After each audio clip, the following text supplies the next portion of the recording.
up in the house again, sons of Jacob, with some of that Mai Tai music, some of that Pina Colada South Pacific flow. You know how we do it. I'm down with the IQAhmath, CR Savage, and I go by the name of the business. Check it. Yo, my mind state is elevated, meditate on the things created, and now I move with the smoothness of the heavenly movements. Kick this music so my people can move to the rhythm. My lyricism will hit them with the words of wisdom. So many questions, my mission is to give you the business. Spiritual fitness is found in the biblical witness, left in a book on a page, forever we gaze, looking for answers in the maze of sinister days. Foul ways we pick up chasing the paper that's worthless. Looking the surface is these crackers satanical purpose. Who do you follow and what you believe? Cause I breathe a prophet's breath from the scriptures I read. I wear my heart on my sleeve, but I love my people for show. Did they get to tripping and I'm laying them down on the floor?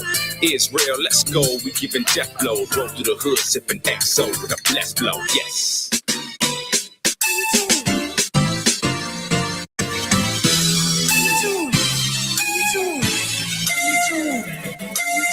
This melody struck my mind. In the wind, the flows of goodbye. Oh, I feel lost in the air.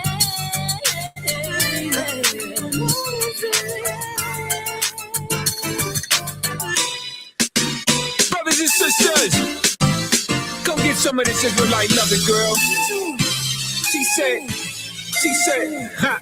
She said I be super sentences, it's not their innocence, but my intentions be moving with three senses. Just to hear, to smell it, to leave. Pay attention, never to touch, to feel it, to breathe. Words of nutrition, the fact remains. See yours are tame, to keep sane, to beat rain, to be ready for action when my dogs change. I love you, so I'm very pain. Ain't no crime in me observing the beauty in the stars and the trees. So tell me the disease I carry for bird watching your degrees. 36, 24, 36 pen, please. My situation be unique. I got a balance being a feather to you and in the stone of these streets. Many out there want me to play the role of cold cheese, so I lay calm like a low breeze. Big cold words they cause they heart to freeze, putting their mind at ease from any type of deceit. Yeah.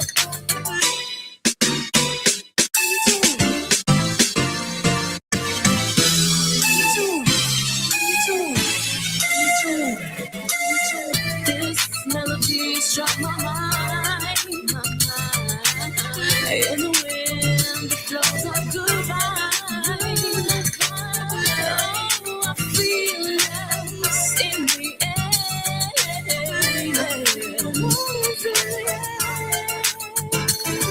Yo, let's begin with this. Relentless attacks on those that stay repentless. It's the kid in the business, out to keep Satan winless. I paid my dues and finished my sentence. So what's with all the resentment? Your whole sense of reality's bent. In 10 years of the time I spent getting right and changing lives and praising the Most High and strive to resurrect the lost tribe. Now stand at ease cause I'm hard to please. Brothers exhale the breeze out there catching Z's, but they're like a parasitic demon that sucks. I flatten you out like a tummy tuck. Like Amalek and such, you wanna be my clone. Let the truth be shown, how you all get blown. And then I piss in your tombstone. Born alone, die alone. I'm a saint coming for the throne. A chicken with the scripts and you can send her home.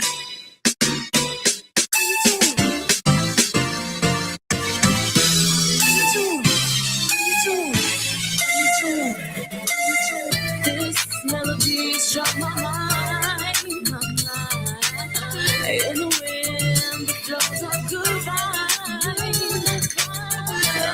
Oh, I feel lost in the air.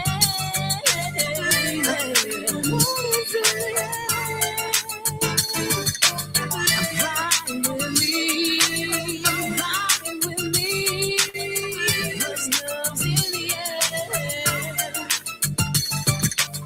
I love you, you love me, music.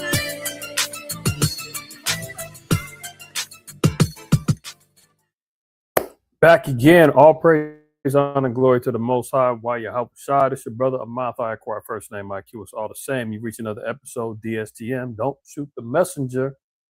If you've been around, you've been picking up what I've been putting down. But if you have not, don't get too close because you might get shot. Prayerfully, everybody's doing well, man. Shabbat shalom, shalom, shalom, peace, welcome, good afternoon, good evening, all that good stuff, man. Receive it how you will. But salutations to the saints that's in the house, everybody that's been tapping in through the chat. You say I'm choppy and pixelated. The heck is going on here, man? Choppy and pixelated, huh? Is that for everybody? Let me look on my. Let me see. It does look a little distorted. Oh, let's see. You know what? Let's see something.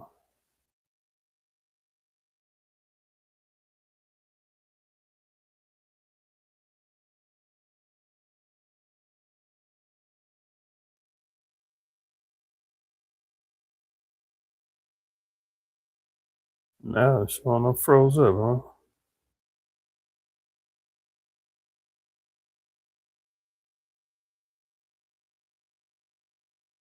Well, most I would have, man, it'll start improving a little bit. I'm not exactly sure what's going on. My internet seems to be all right. Looks like everything's solid. I'm not exactly sure why the picture is coming out as it is. Looks like it's gotten a little bit better. If it's a little better, I'm looking on my end. It looks to be a little bit better. If I'm coming in clear, everything sounding solid. I'm looking okay, all that other good stuff, man. Throw a 7 in the chat. Do your brother that solid, man. In the meantime, let me salute my family that's in the house, man. Shalom and Shabbat Shalom to Uziel, the house of Uziel. The house of Byron, Shalom to y'all. Brother Ron in the house, Shalom to you. Koaf in the house, Shalom, Shalom. Naquab in the house, Shalom to you. Ashar in the house, Shalom. There go my brothers from LV. Out there in Vegas, man. Zakar Taz, a doc in the house. Shalom to you and the family, man. Looking forward to seeing y'all later. Lahab in the house. Shalom to you, good brother. All right, so it looks like everything's coming out all right, man. So they sabotaging the internet, huh? Yeah, well, we know how that goes. But most I would have, man, look like them 7s is popping in here, man. So good deal, good deal. Looks like everything's rounding into shape. All right, so all praises, man, and Shabbat Shalom and Shalom to everybody else who's gonna be tuning in as the day goes on and this episode goes on.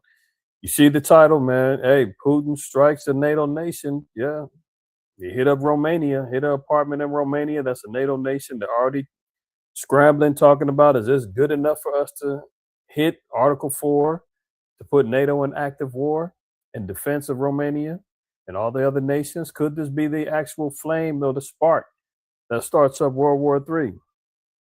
We already know that the proxy wars that's developing in World War III is already going on right now. But will this be the one that actually makes the European Union and NATO get active? We're going to see. We're going to see. Trump is attempting to bribe Iran, begging and struggling for a deal. We still got more information regarding the Ebola, so-called Ebola outbreak. The economy, listen, y'all. I know we harp on some of these topics repetitively, but that's how it has to go down. When you're dealing with a stiff-necked, hard-head people, not y'all in particular, but Israel in general, you have to kind of pound the truth into them, right? Let me get this in, before we start. Let me find that in Ezekiel real quick. I believe it's Ezekiel, the 3rd chapter.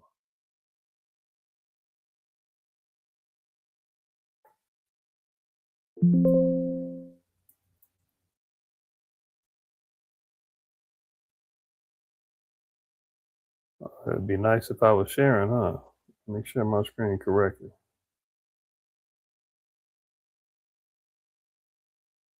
Let's Ezekiel 3, we'll read verse 5, we'll read down. It says, "For thou art not sent to a people of a strange speech and of a hard language, but to the house of Israel. Not too many people of a strange speech and of a hard language, whose words thou canst not understand." So the Most High sent the prophets to a people who will be familiarized with our language, with our speech, with our ebonics, with our way of life, the things that we can connect with. You damn sure ain't gonna connect with them small hat GMO mutants over there. There's nothing in common that we have with them. That strange speech that they're gonna have, there's nothing that they can connect with us when it comes down to the prophecies, the understanding of this word. That's our job. It's because our book. It's our people, right? The Lord said, "You're not gonna send. I'm not sending you nobody you can't relate to, right? Surely, had I sent thee to them, they would have hearkened unto thee. But the house of Israel will not hearken unto thee, for they will not hearken unto me." So the Most High was like, "Look, I'm sending you on damn near a mission impossible. Forget Tom Cruise, forget Ving Rhames, forget the movie. You know the however many there's been so far, 7, 8 of them. No, the real mission impossible is what it would seem." Is for the prophets and the men of the Lord to go out there and gather the hopefully elect men and to wake our people up and to get them to repent. The Most High said, "Listen, this house of Israel is a piece of work. They won't listen to me. Good luck." But remember, also, he said in Nahum, I believe it's in Nahum, he said he's going to work a work in our days that will be performed, even though we wouldn't believe, even though it'd be told to us. So in the fourth quarter, the Most High is going to make that opening and that stiff neck soften up, that hard head soften up, so that the elect and the chosen of Israel will receive the words of repentance and actually change their ways so we can get the heck up out of here. Continuing on, it says, "For all the house of Israel are impudent and hard-hearted. Behold, I have made thy face strong against their faces, and thy forehead strong against their foreheads. As an adamant harder than flint have I made thy forehead. Fear them not, neither be dismayed at their looks, though they be a rebellious house." You know, some of the things that we cover and talk about on DSTM is updates, is things that we got to continually going on. One of the things we're going to make sure that we get a better and a closer grasp of understanding is this economy and the way this America is going, this direction that it's going, is destined for doom and failure, man. I cannot stress it enough to brothers and sisters to prepare your household spiritually first. Hello? Spiritually first, mentally, physically, all of those things in order need to be done, because the way this thing is going, for all intents and purposes, from research, study, prophecy, listening to various sources of economists and war strategists and all that, there's not going to be no light at the end of the tunnel, as we all should know, right? But in particular, we're in the time now where, you know, you're seeing the writing on the wall with these various wars and rumors of wars. We just think about destruction and death and mayhem, but we don't think about how these things impact, you know, stress levels, mental health, economic strains on brothers and sisters. You know, these are all things that was prophesied. 2 Ezra 16, Matthew 24, all of these things tell us, you know, Isaiah 30 with Jacob's trouble. Jeremiah 30, I should say. Jacob's trouble, so forth and so on, right? These are the things that we're into. I was taking, you know, getting my steps in, getting some cardio in yesterday, and I ran into a brother in the parking lot of this strip mall, and the brother just kept staring at me, and I stared back at him, and you know, immediately I'm at verse 8. You understand what I'm saying? I'm at verse 8 with the brother. And I'm trying not to like resort back into IQ of the world and thinking like, what's up with this dude? Like, is this a confrontation? What's the problem? So I say to the brother, I say, "Hey, what's going on, bro? You all right?" He like, "Hey, what's up?" And I'm leaving it at that, and he still keeps staring at me. So I stare back at him again. Like, okay, now something's going on. And I'm like, "You good, bro? Like, what's up with you?" And he's like, yeah, you an Israelite?" And I'm like, "Yeah." So he says, "Oh, okay." I said, "All right." I said, "Well, you familiar?" And he said, yeah, I know all about that. You know, I've been studying all that. I know all of that. I said, "Oh, okay." I said, "Oh, okay, cool." He said, "Yeah, I study everything, but I'm not an Israelite though." I said, "Okay, well, why are you not an Israelite? Like, what are you talking about? So he says, yeah, I'm familiar with all of that, but I'm not. I said, well, he said, I'm not with all of the different understandings and all the other stuff. He said, I see all them the camps, all the stuff online, different. I said, well, what's that got to do with your ethnicity and your nationality? We're talking about Israelites. We're not talking about breakdowns. We're not talking about differences in understanding. One thing that you can say is all of us agree we're Israelites. Why would you say you're not? So he said, well, not like that, So long story short, we was going back and forth about conversations and understandings and all that. So he had made mention that uh he said, yeah, some of y'all got the Sabbath wrong and all that. I said, what do you keep the lunar Sabbath? What do you? He said, no, Friday, Saturday, sundown. Friday sundown to Saturday sundown. I said, okay, I'll do the same. So what's your problem? He said, no, some of y'all be keeping Sunday. I said, hold on, what are you talking about, y'all? And who is this keeping? What Israelite do you know that's keeping Sunday as a Sabbath? So he like, well, yeah, I know a few people, man, doing that. I said, well, they definitely ain't in the truth. That ain't right. I said, they're off. So I don't agree with that neither. So he said, yeah, okay, yeah, but I'm just saying. I said, who's teaching Sabbath on Sunday? He said, well, there's people all over, man. People are talking about all kind of stuff. And I said, I agree. There's differences of understanding. The scriptures tell us that that's going to happen. I said, but how's that stopping you from, abiding by what the word say? So he was like, nah, I keep the word, blah, blah, blah, blah, blah. He said, well, what Bible do you read from? I said, KJV primarily. Oh, see, that's why I can't do it. He started trying to get in the car. I'm like, hold on. What's the problem with the KJV? See, they don't keep the name. They be talking like God and JC stuff and da. So I'm like, okay. I said, here we go. So, we got to talking about the translations and all that. Long story short, the brother he reads from the Sefer Bible. Then the Sefer Bible is off, but I said, well, look, the King James was translated from the Greek Septuagint. You got the Masoretic text, the Texas Receptus, so forth and so on. I said, so, the translate. He said, yeah, see, all that ain't us. We're Hebrew. We're supposed to be in here. I said, well, if you read in the Word, you read in King James, you do the translations and the transliteration, you'll still find a name there. You just got to do the studying on it, man. I said, you read the Sefer Bible. I said, that Bible is bogus too. Because they got the pseudepigrapha books in it and all kind of other folly going on. But nonetheless, he said, well, I'm not gonna say it's all of y'all. He said, yeah, I can see you. You got the fringes on, you doing your thing. People at my job. I said, where you work at? He said, I'm working at the airport. So I'm going back and forth with this knucklehead, and then he goes to say, yeah, that King James, he was a homosexual, and Shakespeare wrote the Bible. These are talking points that the 5%ers would use back in 20, 30 years ago. Plus, you got plenty of. I said, oh my goodness.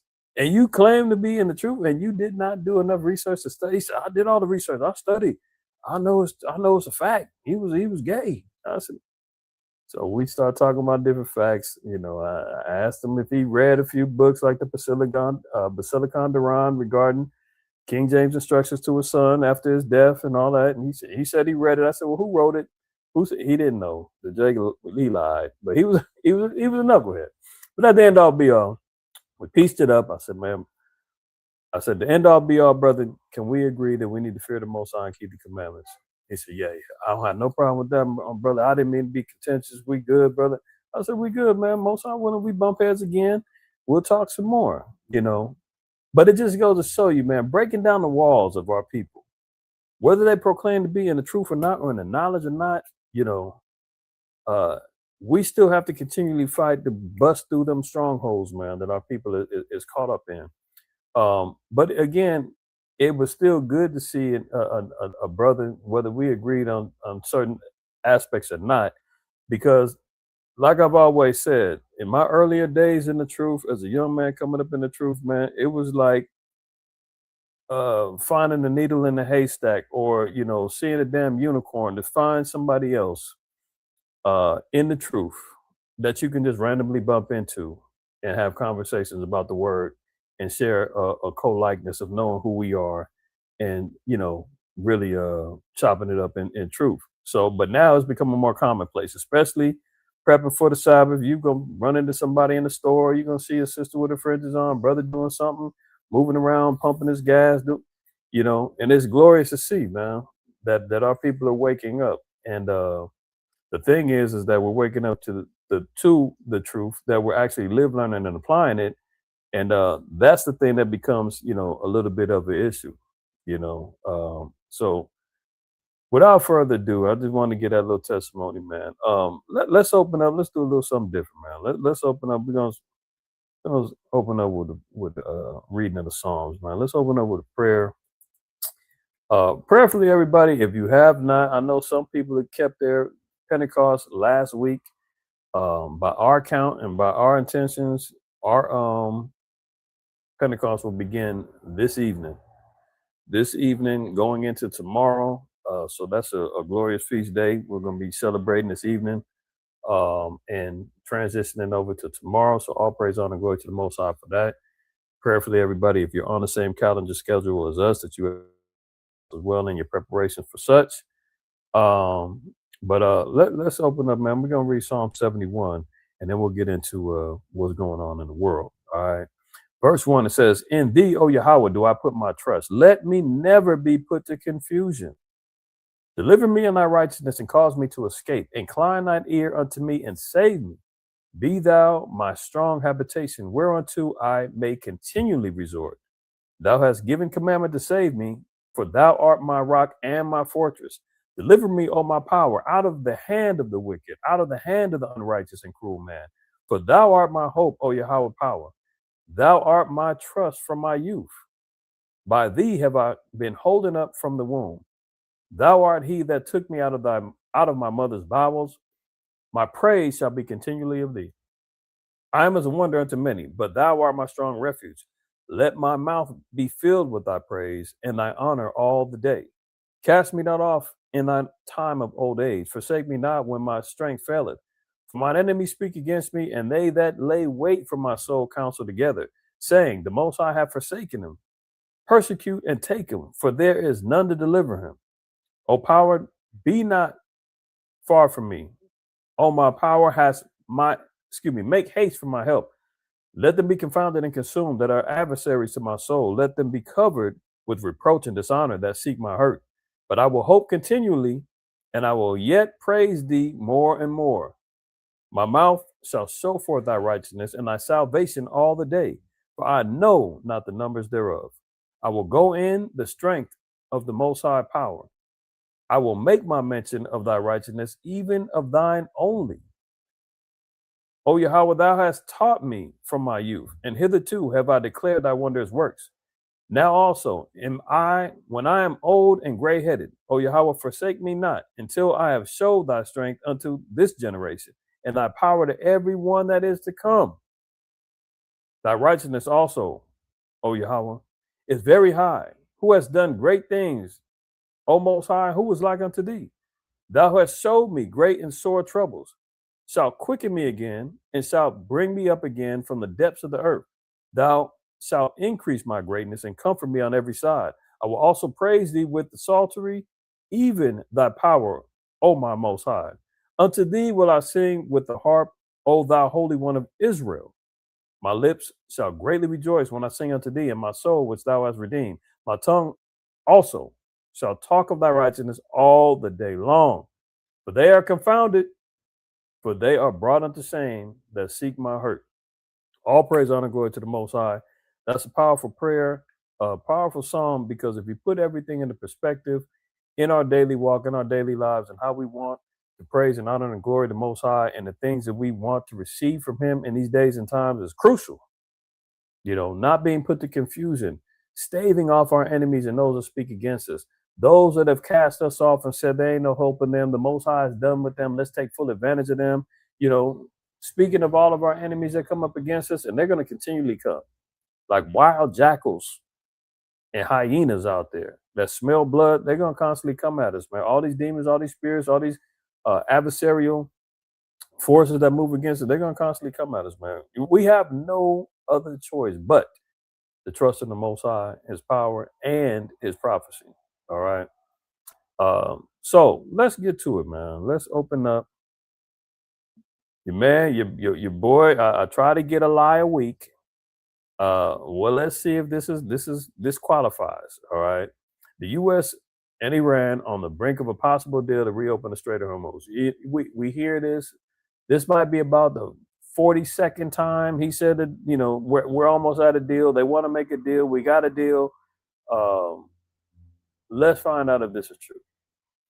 No peace deal is complete, but the U.S. and Iran appear close to extending their ceasefire by 60 days. And the ceasefire could lead to reopening the Strait of Hormuz. ABC's Olivia Rubin is in Washington with the details. Today, the U.S. and Iran on the brink of a possible deal to reopen the Strait of Hormuz. They negotiate. They're very good negotiators. They're crafty. But in the end, we have all the cards. According to U.S. officials, President Trump has been briefed. Now, remember, he said, in the end, we have all the cards. Okay. On a draft agreement, which would extend the ceasefire and have Iran gradually reopen the Strait of Hormuz over 60 days. In exchange, the U.S. would slowly pull back its naval blockade of Iranian ports, giving the sides more time to negotiate. But neither President Trump nor Iran's supreme leader have given their final approval here. I think it's hard to say exactly when or if the president's going to sign the MOU. Wait a minute. His own right-hand man, J.D. Vance, he just came out and spoke the truth out loud. He said, I don't know when or even if he's going to sign the deal. Now, he just got to bumping his gums talking about how there's a deal in place. They're crafty negotiators, this, that, and the third. They want to make a deal, blah, blah, blah, right? Now, J.D. Vance come out and said, I don't know if he is even going to sign a deal. Why are they pumping this up, acting as if there's something in place? Oh, the 60 days extension of the ceasefire. Well, let's find out if that's true. Still missing from the potential deal, a solution to Iran's nuclear program. The reason Trump says he started the war in the first place. Oh, there's another truth. The reason he started the war in the first place. Remember, he's talking about, it's because Iran can't have a nuclear weapon. They were making threats. They needed to come save the small hats. No, this is all the works of America. We all know this. But now the news is finally starting to say some truth a little bit. God forbid they tell the truth. We're in a position where we could substantially set back their nuclear program. We're going to keep on working at it. Sources also say the U.S. has committed to discussing sanctions relief for Iran during the negotiation period, something the president had said was not up for discussion. But pressed by ABC's Mary Bruce, Treasury Secretary Scott Bessent not ruling it out. Just to be clear, is sanctions relief for Iran on the table? It is a multifaceted agreement, and nothing is going to be on the table until we see the Strait of Hormuz open and the Iranians agree that they have to turn over the highly restrained. I mean, this guy is struggling with the lies. He could not even tell the damn truth. He didn't answer the question, did he? She asked if sanctions were if relieving sanctions was going to be part of this peace deal. Did he answer that at all? Did he say the word sanction? Let's see. Maybe I'm tripping. Did he say sanction at least? He did not answer the question as he's mumbling and fumbling and looking down at the damn teleprompter and not addressing her with eye contact. This is how you know these damn devils be lying. But let it go. On the table. It is a multifaceted agreement, and nothing is going to be on the table until we see the Strait of Hormuz open and the Iranians agree that they have to turn over the high-end uranium and that they can't have a nuclear program. Now, reopening the strait could bring some critical economic relief, though Trump says that's not his main concern when negotiating here. Rather, he says his priority is preventing Iran from having a nuclear weapon. Olivia Rubin, ABC News, Washington. So he did mention sanctions. He didn't say any of the above, right? No. Well, while that's going on, as they're talking about, they're near a deal, right? Iran war live updates, U.S. and Iran trade strikes further threatening the negotiations. So while they're out here promoting and talking about that there's a ceasefire extension on the table. Deals and negotiations is happening, and they're scrambling in the war rooms, and they're over there meeting with Iran on the down low. And meanwhile, they're still striking. Bombs are still flying, drones are still striking. How are you negotiating a ceasefire while you're firing? Hello? Can somebody make that make sense? The U.S. military said Iran had launched a ballistic missile toward Kuwait. Iran's Revolutionary Guard said it had targeted unspecified U.S. base in retaliation for earlier strike. Retaliation. This is not something that they started. The U.S. started the strikes. Right after they said we're in the midst of negotiating a deal, they started lighting up Iran again. See, this is why you can't listen to these people, man. And you can't trust. Iran now is on the page of the scriptures now where they're saying we can't trust them. We can't come to a deal. We can't trust what they're saying. Now they're at the point now where they're actually acknowledging it. Before we go there, let me play a couple more. Let me let this ride a couple things.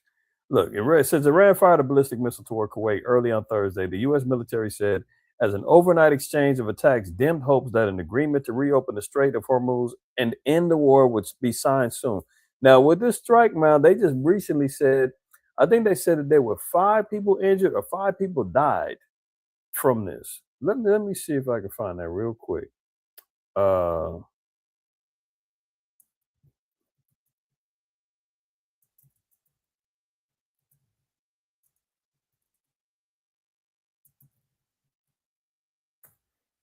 Let me see. Okay, injured. So 5 Americans get injured, right? In this recent drone attack. Do you think that America is going to come back to the table and say, okay, hey, no harm, no foul. Let's get back to negotiating. So what? We had a couple of people hurt after you just bombed us. So what? We bombed you after we told you we were going to talk about negotiating a ceasefire deal extension. This is all foolishness. Complete madness. Iran's Islamic Revolutionary Guard Corps said it had targeted a U.S. base in retaliation for American strikes on southern Iran, the second round of attacks this week. According to the U.S. Central Command, Kuwait forces intercepted the Iranian missile. The United States has 5 military bases in Kuwait, which accused Iran of launching an attack. See, this is why you can't deal with Esau, man. Look, Psalms 10. Why standest thou far off, O Yahweh? Why hidest thyself in times of trouble? The wicked in his pride doth persecute the poor. Let them be taken in the devices that they imagine. For the wicked boasteth of his heart's desires, and blessed the covetous whom Yahweh abhorreth. So here we are looking at him. This whole war is based on coveting. He's talking about Iran can have a nuclear weapon. Iran is like, you can't have our enriched uranium. You can't have the Strait of Hormuz. You can't seize and take our land and do regime change. You can't keep taking what you want. Same way that the small hats is over there talking about, oh, we need to see 70% of Gaza now. We want everything. We want the Greater Israel Project fulfilled, the Ben Gurion Canal and project reestablished. This is all about covetous bloodlust that the damn heathen got. Continuing on, the wicked through the pride of his countenance will not seek after the Most High. The Most High is not at all in his thoughts. His ways are always grievous. Remember last week when he said, I don't really care about or think about America's finances and the gas prices. This is peanuts. Stop whining. Listen to me. Listen to me. I got everything under control. His ways are always grievous. Thy judgments are far above out of his sight. As for all his enemies, he buffeted them. See, that's why he said, I got all day. I'm not really concerned with what's going on in the strait. They're going to bow down. Remember, he said the only way that this is going to come to a close is if they bow down on bended knee, basically, and kiss the ring and cry, uncle. Remember, he said that?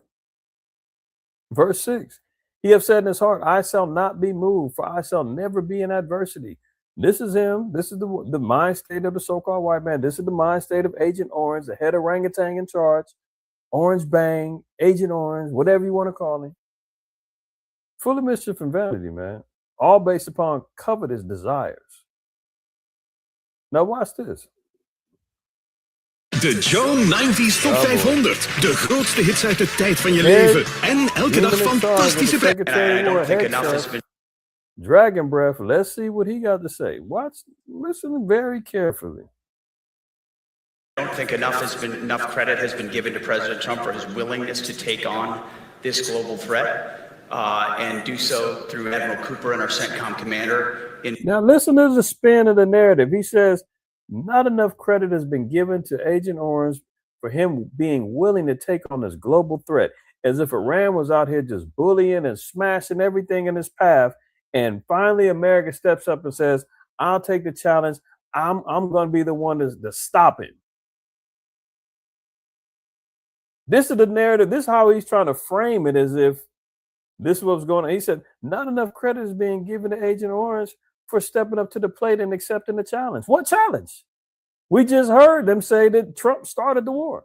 Trump for his willingness to take on this global threat and do so through Admiral Cooper and our CENTCOM commander in a devastatingly effective way. And you know, status as of right now is that any deal will be a good deal. And wait a minute now. Did you hear that? He says any deal will be a good deal. In other words, we'll accept anything if this could stop. We'll accept anything if we could do. Who's got all the cards? Didn't Agent Orange just say we've got all the cards? Now Dragon Breath. Social deal, restaurantdeals, dat is dineren. Dat is. Let me back this up, because every time I go out, it starts playing. Look, he said any deal is a good deal at this point, but they'll take anything to stop this. Job 15, verse 34. It says, for the congregation of hypocrites shall be desolate, and fire shall consume the tabernacles of bribery. We're going to see about the tabernacles of bribery, because I'm going to show you in a couple of more slides, right? How desperate America is to not be shamed in this war, to not appear to be on the losing end, to not appear to be vulnerable, to not appear that, you know, the cracks in the armor of America is actually gleaming and everybody can see it. They're saying the quiet part out loud. He just said any deal is a good deal. Any deal. They'll settle for anything at this point. And Iran is sitting back and laughing, saying, get the F out of here. You can use and spin the media all you want to. Everybody can see and everybody knows the truth, man.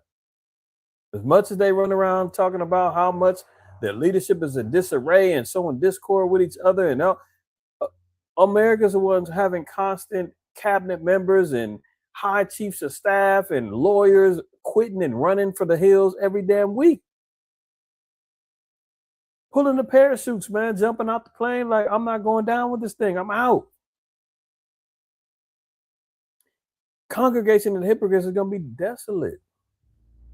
That's the hypocrisy, where they're saying one thing and doing the opposite. We've got a peace deal on deck. Meanwhile, send the drones, send more bombs. Oh, Iran is desperate for the deal. Iran is the ones begging. Meanwhile, they're the ones saying any deal is a good deal. Just name your price. We'll take it. Please stop it. Let him finish.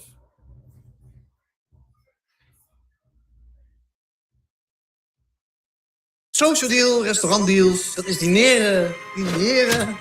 Dat is dineren. And I don't think enough credit has been given to President Trump for his willingness to take on this global threat and do so through Admiral Cooper and our CENTCOM commander in a devastatingly effective way. And you know, status as of right now is that any deal will be a good deal. And I had a chance to talk to President Trump this morning.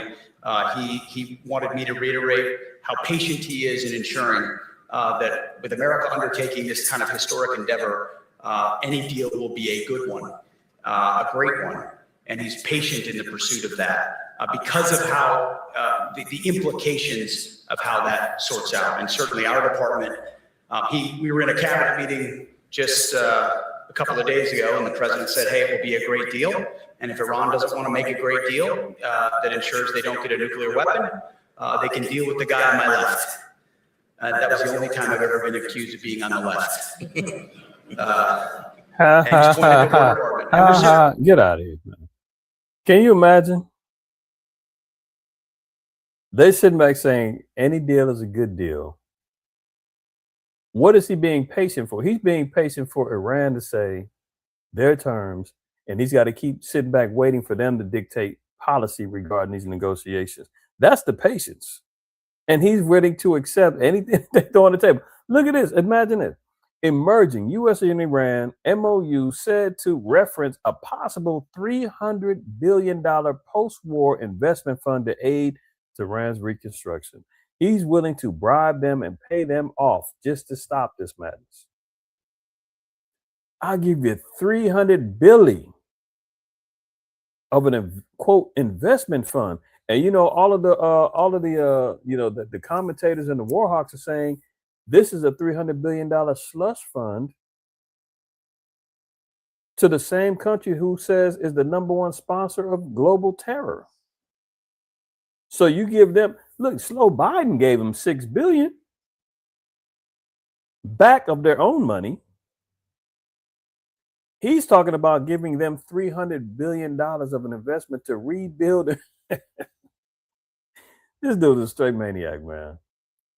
$300 billion to stop it. He said any deal is a good deal. He's telling them, give me I'll give you $300 billion if we can stop. Sirach 40 and verse 12. All bribery and injustice shall be blotted out, but true dealing shall endure forever. See, you cannot get beyond true dealing, meaning lawful dealings according to the biblical standards of moral, civil, dietary, ceremonial laws. Like you can't get around that dealing. That's going to be true forever. Bribery and justice is going to be blotted out. That's why America has to be wiped clean, purged with fire. That's why the scripture said earlier in Job that all bribery is going to be purged. It's going to get burnt, and fire shall consume the tabernacles of bribery. Well, what is America's ultimate destruction going to be based upon? What? Fire, right? Revelation 18 speaks on that. 16 speaks on that. Jeremiah 50 and 51 speak on that. Isaiah 13 says it. Flames, fire, and destruction, fervent heat is coming to this place, thinking that money's going to save them. Remember, even in Ezekiel, the 7th chapter, it says that their silver and their gold is going to be tossed in the streets. Isaiah 13 says they're not going to, you can't bribe them out. Speaking about Iran.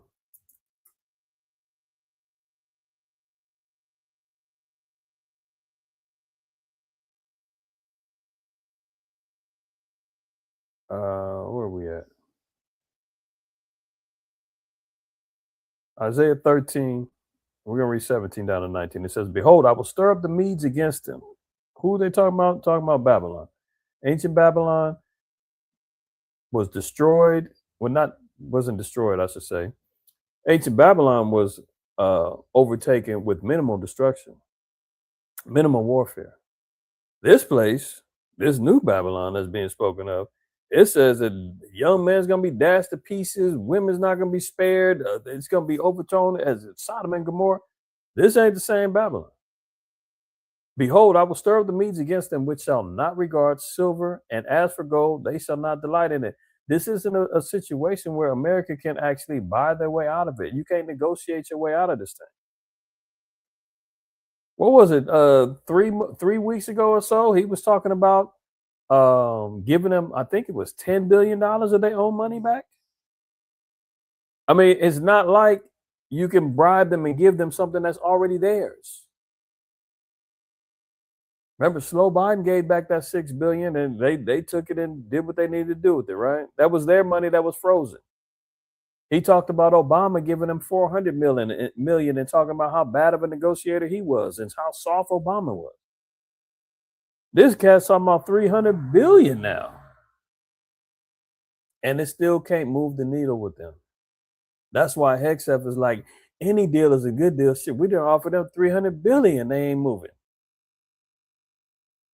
Their bow shall dash the young men to pieces, and they shall have no pity on the fruit of the womb. Their eye shall not spare children. And Babylon, the glory of kingdoms, the beauty of the Chaldees' excellency, shall be as when the Most High overthrew Sodom and Gomorrah. And we all know what happened there in Genesis 19. We all know what happened there. Brimstone, flames, and destruction. So good luck with this whole little negotiation that Agent Orange is doing.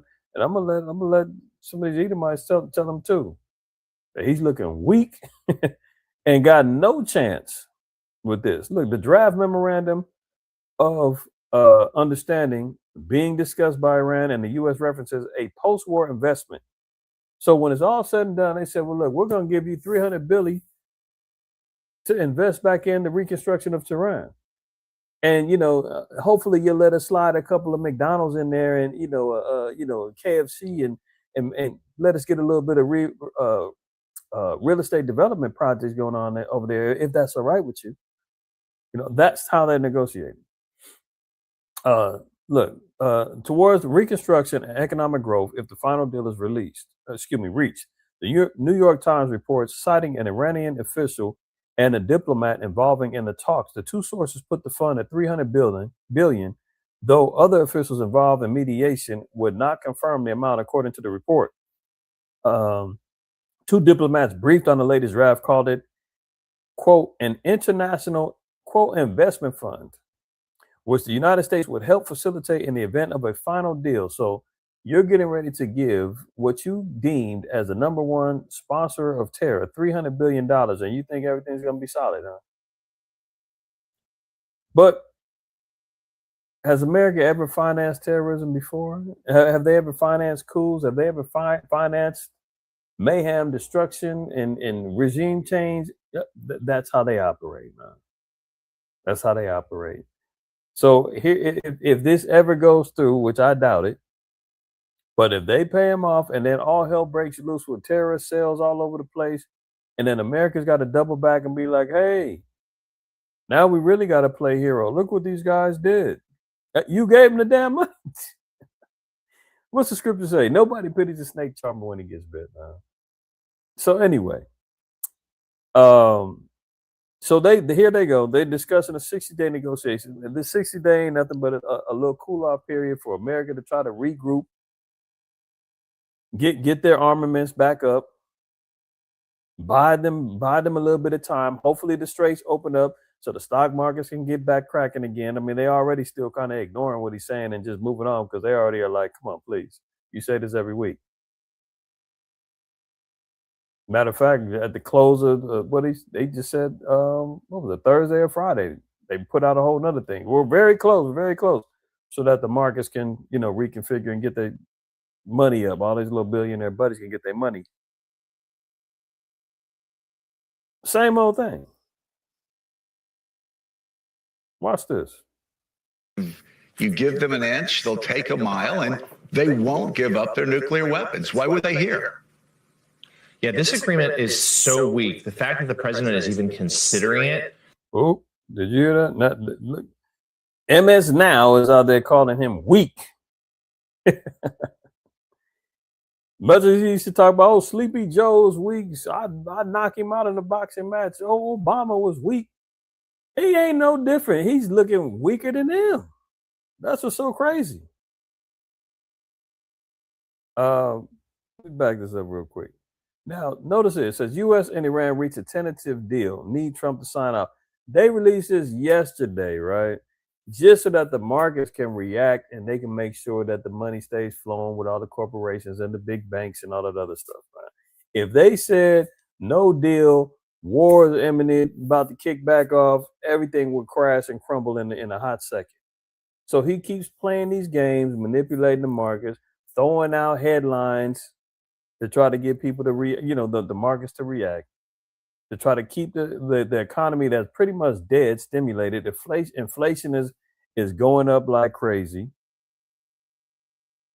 All the credit card delinquencies, bankruptcies, repossessions. We just seen 40,000 homes got repossessed by banks, man. People are defaulting on student loans, you name it.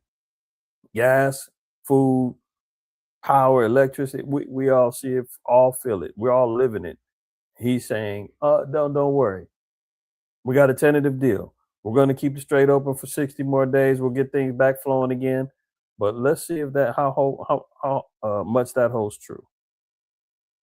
They'll take a mile and they won't give up their nuclear weapons. Why would they here? Yeah, this agreement is so weak. The fact that the president is even considering it suggests how desperate he is to simply move on from all things Iran. And let's be clear, more than anything, this is simply an extension of the ceasefire. This isn't really a deal.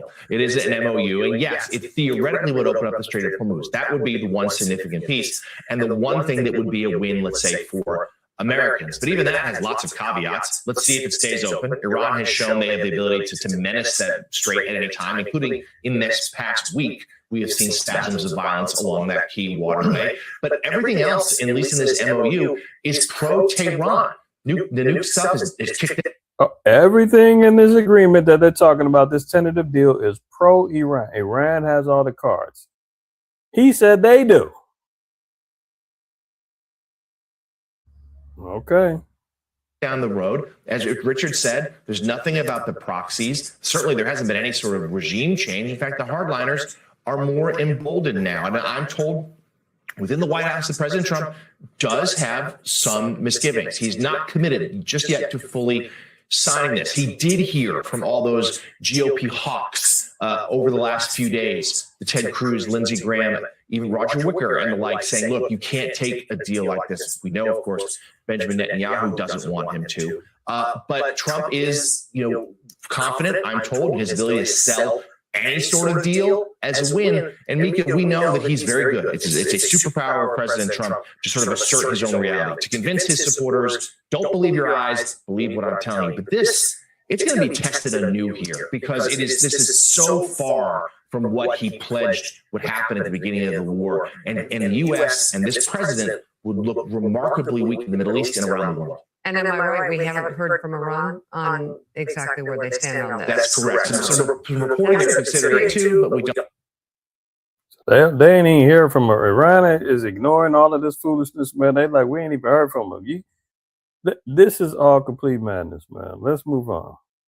Look, Iranian leader calls for Muslim unity and says death to America will become a common slogan.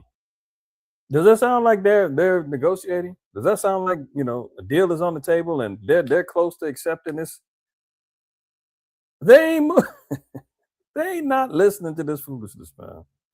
Iranian leader Mojtaba Khamenei issued a message on May 26, calling for greater unity across the Muslim world against the United States and Israel, saying that the chants death to America and death to Israel will become the rallying slogans of Muslims and the oppressed of the world. Oh, so they're including all the oppressed will be chanting this.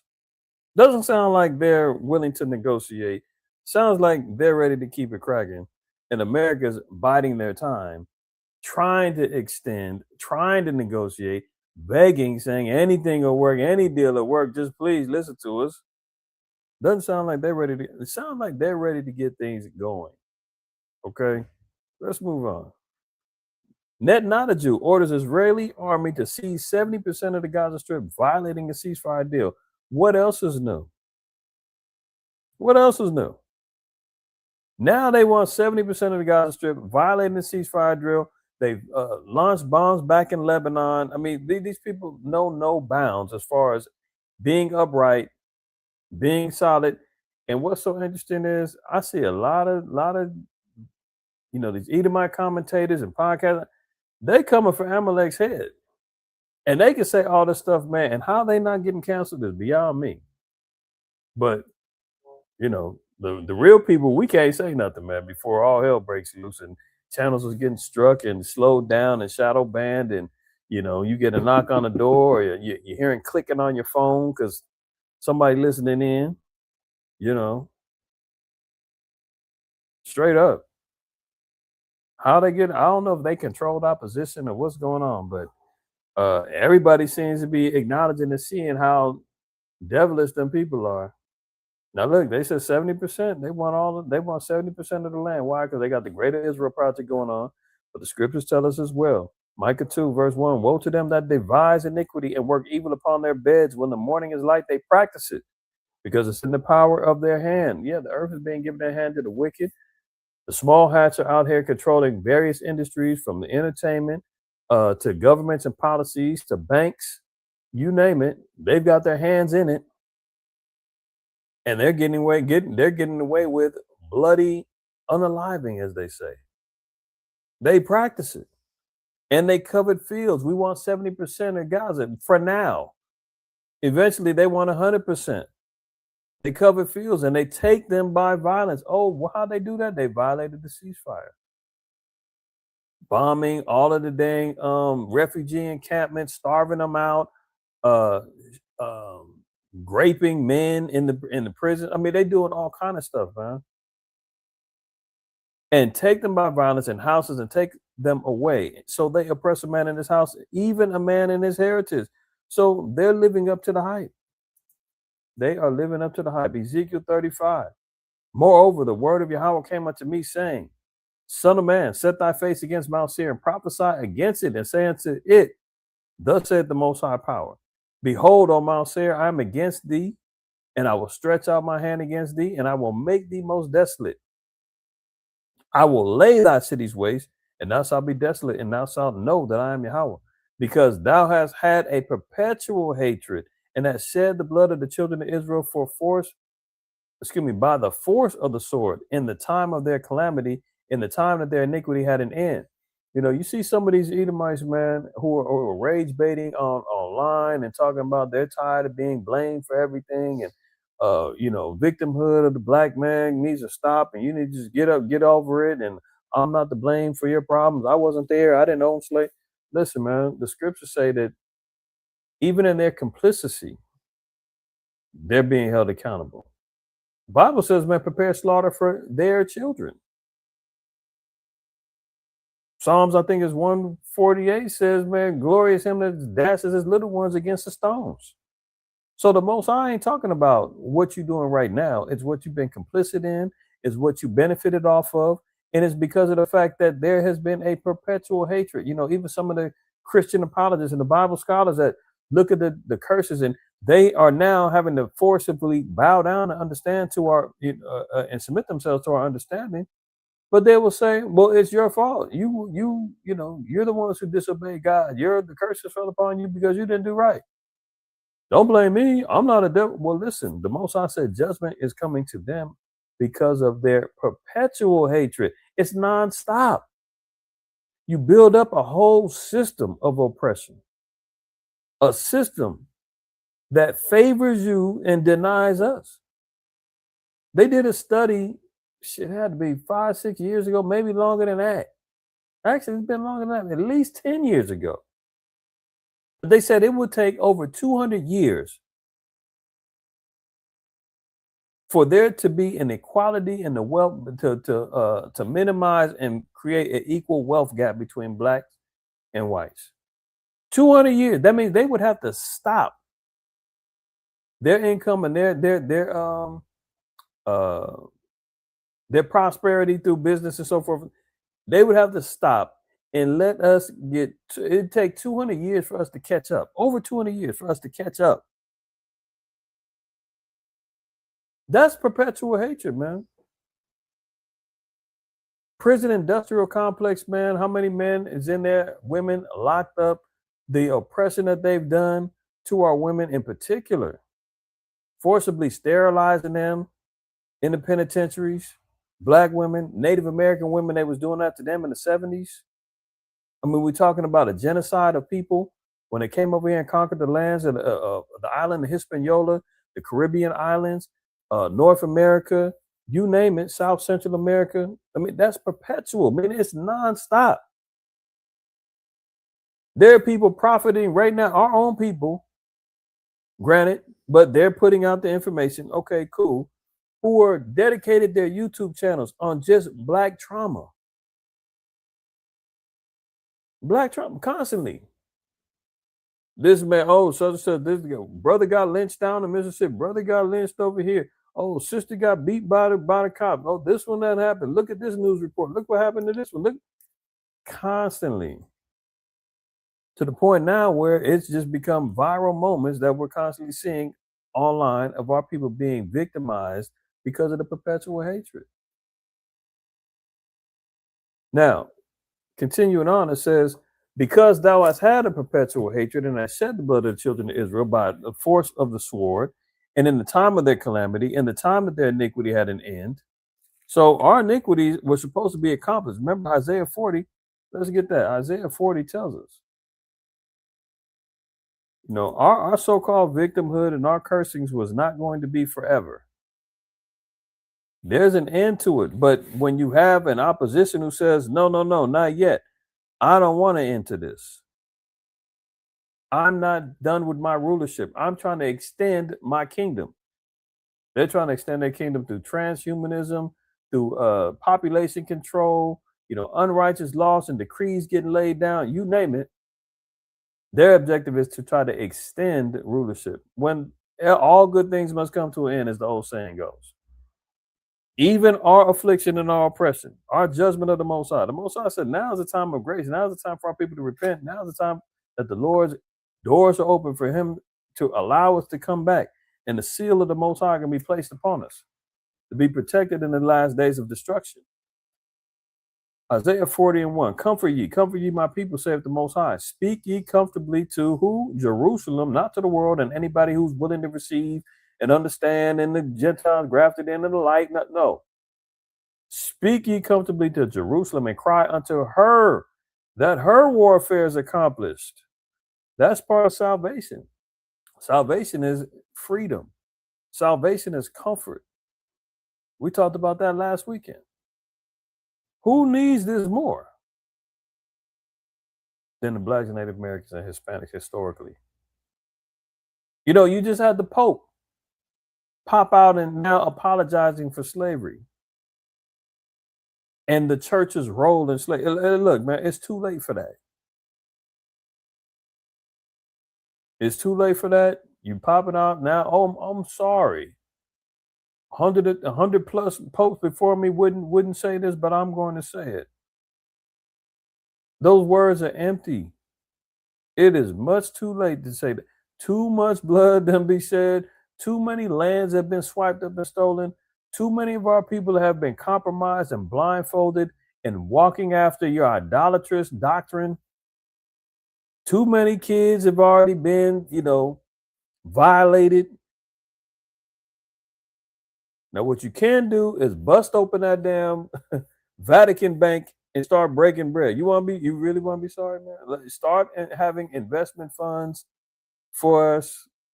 Start having things that's going to be able to set up our people to have some security, and protection in these last days. I mean, do something. Don't tell them I'm sorry. That's how you know who we talking about. Warfare is accomplishment. The Pope had to pop out and say, sorry for the warfare we put you through. Sorry for our role in the papal bulls and the doctrine of discovery and everything else that we did. Too late, man. The Most High already said, our warfare is accomplished. That her iniquity is pardoned. For she have received of Yahweh's hand double for all her sins. We done paid our dues. Double times over. Right? But because of his perpetual hatred, man, he's going to keep on trying to stomp on us and knee to the neck. Let's read 36. And I want to read verse 5. Now it says, therefore, let's say of the Most High power, Surely in the fire of my jealousy have I spoken against the residue of the heathen and against all Idumea, which have appointed my land into their possession with the joy of all their hearts. See, that's the joy of the heart of the heathen. Net not a Jew and the rest of them proclaiming and saying 70% of gospel, we need that. Violate the peace treaty or violate the ceasefire, we're going to take it. Ben Gurion project, we want that. Greater Israel, we want that. What they call that? Project Paradise or whatever they called it with Jared Kushner and the rest of the small hats over there talking about they want to make an oasis in the damn tourist trap over there to rebuild. This is all in the joy of their heart. Well, we're going to make a killing over here. The real estate is booming over here. We're going to set up all this fake Valhalla, heaven on earth over in the land. No. This is why the Most High said, man, they got to go. They got to go. Look, verse 4 said, therefore, ye mountains of Israel, hear the word of the Most High power. Thus said the Most High power to the mountains and to the hills, to the rivers and to the valleys, to the desolate wastes, and to the cities that are forsaken, which became a prey and a derision to the residue of the heathen that are round about. Yeah, both are heathen over there. The Palestinians and the small hat mutant GMO astroturf people living over there. That's the residue of the heathen. And who else? The Idumeans, meaning who? Amalek. They're taking the land in their possession, saying it's theirs now. We want it all. And they're violating ceasefires to do it. Hey, I thought damn not a Jew was supposed to be on trial for corruption and all the other damn folly that he's doing. What happened to that? He's still out here making orders to seize 70% of land is not theirs, violating ceasefire. Is that not being accounted for in his court case? Or are we just going to sweep that under the rug? Scripture say, man, none calleth for justice. Speaking in the West Bank settlement, Israeli Prime Minister, who is fighting for political survival before election, says, quote, we are squeezing Hamas. Under the U.S. brokered ceasefire in October, the Israeli army withdrew to a demarcation line, which gave Israel direct control of 53% of the occupied territory. Since then, Israeli forces have steadily advanced their positions westward into the Hamas-controlled half of the Strip and declared an ever expanded no man's land west of that, within which they claim the right to decide who can enter and open fire on anyone perceived as a threat. Yeah, they've been on record. They've been, I've been hearing they've been shooting women, children, anybody who they say is a threat, anybody that's a quote unquote violating these red lines that they put down with no repercussions. Meanwhile, this is all your man is thinking about. Trump fumes at Congress and courts for holding up his ballroom. This guy's a straight maniac, man. The president bulldozed the East Wing and remade federal panels that quickly approved his ballroom project, but he has faced barriers as he seeks to complete it. I mean, even the last quote-unquote assassination attempt, first thing he popped out and said was, this is why we need the ballroom finished. It's going to be great, bulletproof glass, but come on, man. This is all he's concerned about.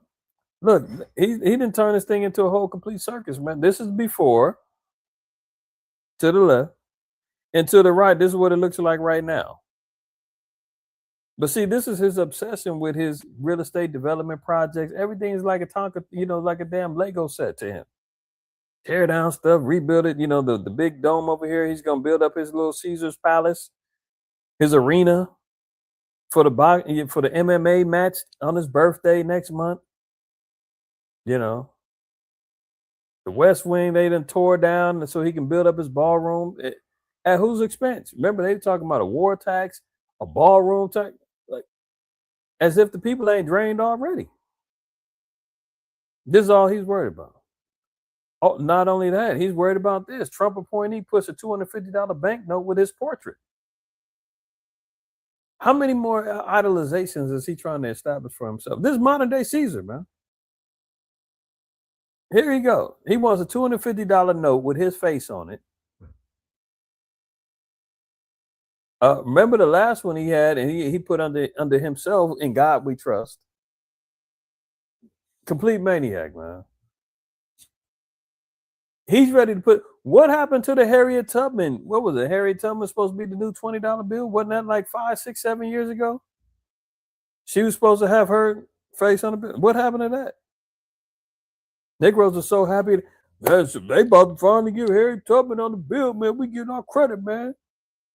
Foundational Black America, we made it. What? That was another damn lie. So now, in honor of America's 250-year quote-unquote birthday, he wants to be inaugurated with a new note with his ugly mug on there, man. And we've talked about it before. Historically, in a general sense, the downfall of each kingdom happens after 250 years. Each kingdom has an extension of around 250 years. And America's getting ready to celebrate their downfall. And the face of the downfall is right here. Orange bang, orangutan, Agent Orange, here you go. But this is his priorities. Remember, he said, I'm not worried about other people. I'm not worried about American finances, the gas, all that other stuff. But put my face on the bill, get my ballroom done. I want the UFC fight cracking. This guy's a trip. Now look at this. Evacuation in progress. U.S. Embassy in Kyiv emptied after Russia attack warning. Russia, for this early in the week, have been telling European diplomats and all them, get up out of here. We're tired of what's going on. I watched, I forgot what it was. I seen some video, but it was a Russian correspondent. He was on Russian TV, or no, I forgot what his position was. But this guy, he was a Russian cat, man, and they was asking him, what's the sentiment of the Russian people with this war? Are they tired of the war? What's going on? And he said, yeah, they're tired of the war. It's been 3+ years now. But it wasn't in the sense of they wanted to stop. They were saying, why is Putin being so patient and playing games? Let's just bomb the hell out of them. Use nukes if we have to, and end this thing. That's how they want to end it. Not on some peace negotiations. They're saying, how come he hasn't been more aggressive? We want to end it that way. And now here we are with Russia, and that was maybe about a month or so ago that I seen this interview. And now here we are where Putin says, he's telling everybody, European related and all that. He said, look, y'all better get the heck up out of here. Something's about to go down, right? So this was early in the week, May 26th, right?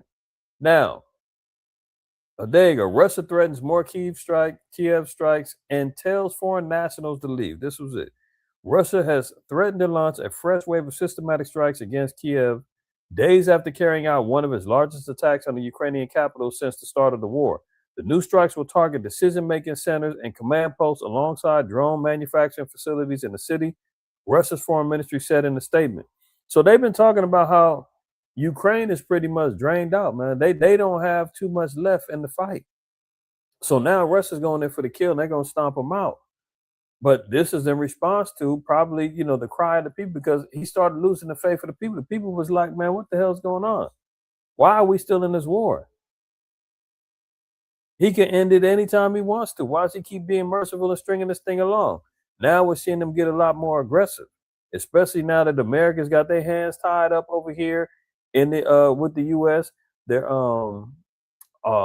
missile defense systems and all of their damn munition supplies is low. They know that America ain't prepared to jump in there and can't come to the defense of Ukraine, and they can't give them no more weapons. You just talk about giving $300 billion to Iran. You can't give no more money to Ukraine. Europe now is like, hold on, we got to assemble our own army. Remember that? Germany was talking about they got to get they got conscription going on. They recruiting troops. England had the 10 naval fleets that they're trying to get together with their own armies with 9 other countries. France is gearing up. See, the writing is on the wall. So Russia told them, man, I'm giving y'all fair warning, get up out of there. Then look what happened. Europe is starting to think Putin will expand the war beyond Ukraine. Russia has threatened the Baltics while carrying out massive strikes in Kiev. So now they're worried about the war extending into Europe, which is very interesting because a Russian drone hits a Romanian apartment building, officials say. Now, Romania is part of NATO. So days before, Putin is saying, get out and get out. He's been launching major strikes on Ukraine. Ukraine is reeling. They over here stressing. And ironically, a Russian drone hits an apartment building inside a NATO protected country. Now, we got to think about this too, because early off in the war, I think it was maybe 2 years in, maybe a year or two in. If y'all remember, Poland had some missiles fly and hit them. And they said, oh, it's Russia. And they ended up doing an investigation. They found out that it came from Ukraine. And Ukraine was like, oops, oh, sorry, we got bad coordinates. But they was trying to get something cracking with NATO. So Ukraine went and launched a little false flag over there and blamed it on Russia. And Russia was like, that ain't us. We didn't do it. Do the do the background on it. Find out. Once they did, it was like, oh, this came from Ukraine. What are y'all doing? Oops, sorry. So as of right now, all reports are saying this is from Russia directly. And they said that, oh, it was an accident. Romania is a NATO country and security alliance condemned Russia's recklessness for an episode that sharply escalated tensions with Moscow. So it's possible. As of right now, they're saying that this is a Russian drone. All intents and purposes, this came from Russia. But we know that in times past, they've been blamed for something that they didn't do. And Ukraine is trying to, get some heat up off of them and trying to get NATO involved. Ukraine's been begging for Ukraine to come in and help them, even though they already have foreign troops over there helping them. American, British, French, they're all over there. So technically, the proxies of World War III is already on deck. They already got these particular troops involved, fundings and weapons coming from other countries helping them. How are they not involved? I mean, imagine if I don't know where you wouldn't be held accountable if you're let's just say in terms of the mafia, you're the mob boss. You go send out a hit and you give the hitman a weapon. Hitman goes out, carries out the mission, puts somebody to death. By acts of RICO or by the acts of the trail of how did the whole crime happen, I'm gonna get blamed also because I ordered it and I supplied the weapon to do it. So the same mentality we have to have when we're looking at World War III and we're looking at what's going on. The proxy wars is going on. America is supplying weapons, NATO supplying weapons and money. They also have troops on the ground. The world war is already going on. It's just that the targets of the supplying countries aren't getting hit. Iran was supplying Russia with drones. I mean, it's already cracking, man. But now we're seeing direct hits to a NATO country. And now under Article 4, if any NATO country is under threat by way of war, all the other nations within the NATO agreement have to come help. That's an act of war. So are they going to take it as that, or are they just going to say, hey, that's pretty reckless. Be careful, Russia. We don't want to go there with you. That's what we're waiting on seeing. The true reaction. What are they going to do? By all intents and purposes, this is enough gas on the flame, man, to let it go. Let's see.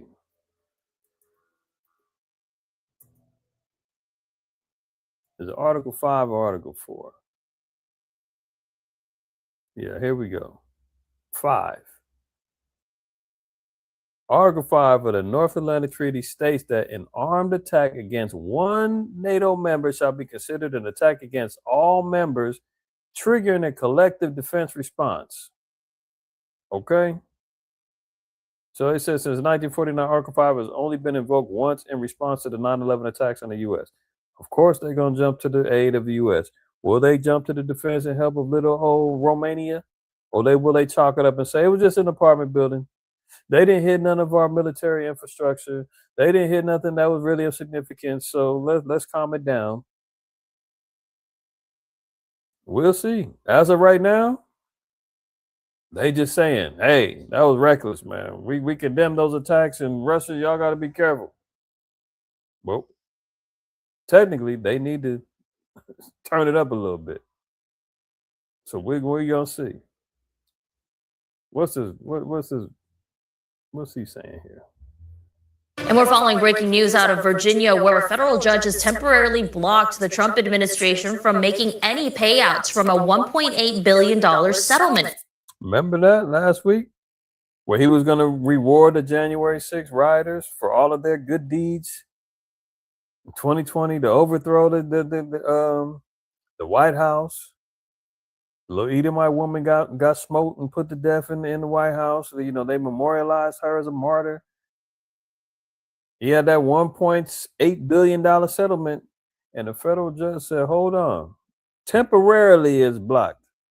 So, you know, everybody that was rubbing their hands together, all the little MAGA hats saying they was getting ready to get their little windfall of cash so they can go ahead and start preparing for, you know, the next civil war, race war, you know, pay off their legal bills, whatever. They go. Fund. President Trump sued the IRS for $10 billion over the leak of his tax returns during his first administration. Earlier this month, Trump dropped that lawsuit, and he and Acting Attorney General Todd Blanche, his former personal lawyer, announced an out-of-court settlement of nearly $2 billion. The president said he would disburse the money to what he called victims of government weaponization during the Biden administration. Several lawsuits have followed, arguing the settlement is not legally binding since it wasn't approved by a judge, and that the president cannot spend any money not authorized by Congress. Well, there you go. So, you know, before he tried to get his little slush fund off to his buddies, they stopping him in his tracks. But we'll see how long that lasts, man, because the dude always gets the pressure in and leaning on people to where they end up bowing down and breaking their will. So we'll see if they, you know, get that money up. But, you know, as the scriptures say, man, the love of money is the root of all evil, man. And we're following Oh, red, here they go. They got the suits on and all that. Red alert, health alert after 2 suspected Ebola cases detected in Italy. Now, help remind me, where was the first case of COVID outside of China? I know it was in Europe. Was it Italy as well? Let's find out. I just popped in my mind.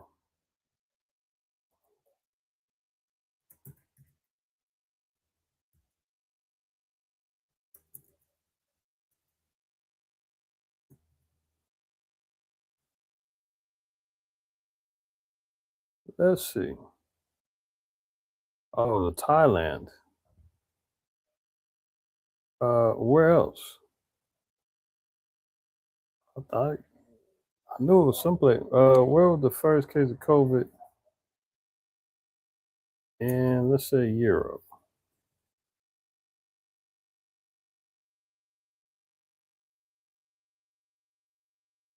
France.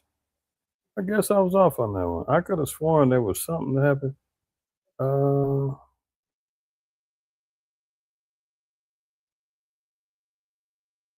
I know they were saying it was early off. Italy, it got hit. Yeah, see that? Italy detected in Rome January 30th, 2020, when 2 Chinese tourists tested positive. I know Italy was early, because remember, it's quote-unquote COVID-19. They didn't announce all the panic until the 20th. till 2020. See here? Well, yeah, I know Italy was up there. Case in point, it's just ironic that some of these same countries are being put into the same scenario, right? So, case is detected in Italy. WHO warns an epidemic in District Republic of Congo as extremely serious. As we would assume that they would start pushing this out there, right? So now that it starts spreading into Esau territory, of course they're going to really blow this thing up. So you got Northern Italy, 24 hours, triggering a health alert.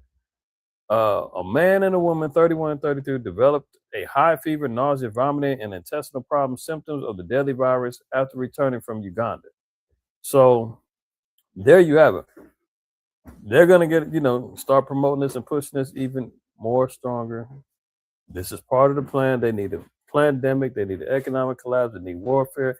They need it all so that they can get this whole digital beast system grid lined up, put everybody in subjection to fear, quarantine, so forth and so on, right? So that they can start implementing the new so-called plan, Agenda 2030, all that good stuff we talked about for years now. And look what Agent Orange is doing. Trump to ship potentially sick Americans to foreign countries. So not only is he utilizing ICE to get rid of, the so-called migrants, man, and sending them to different countries. You still got individuals, man, that's been banished and sending them off into Kenya and other countries that still ain't made their way home yet. Remember that with immigration? They were shipping people out of the country. The ones that wasn't going to put in detention centers and all that, they were shipping them out to different countries. Now he's talking about potential sick Americans. I'm sending you out to do this guy's sending you out to a whole different country. Man, he's trying to send them to Kenya. If you're sick, you're developing symptoms, no more quarantine, just get out the country. But look, Kenya fought back. Kenya says no. You keep them sick people over there. Don't try to send them over here. Kenyan court suspends plan for Ebola quarantine unit for Americans. The order came after the U.S. official said that a 50-bed facility was being established in an African country to house American citizens exposed to the virus. I mean, that only goes to show you, too, man, how Esau is running the world.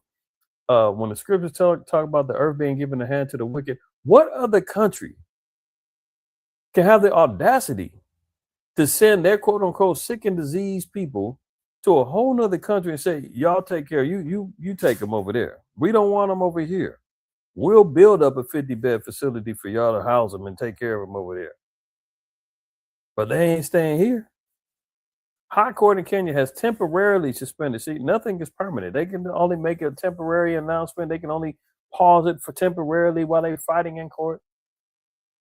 Temporarily suspended the establishment in the country of an Ebola quarantine unit for Americans, dealing a blow to the Trump administration's plans to have the facility operational on Friday. Can you imagine? He said, man, get up out of here, man. You sick? You gotta go. You got Ebola symptoms? Look, and some of these are kind of common.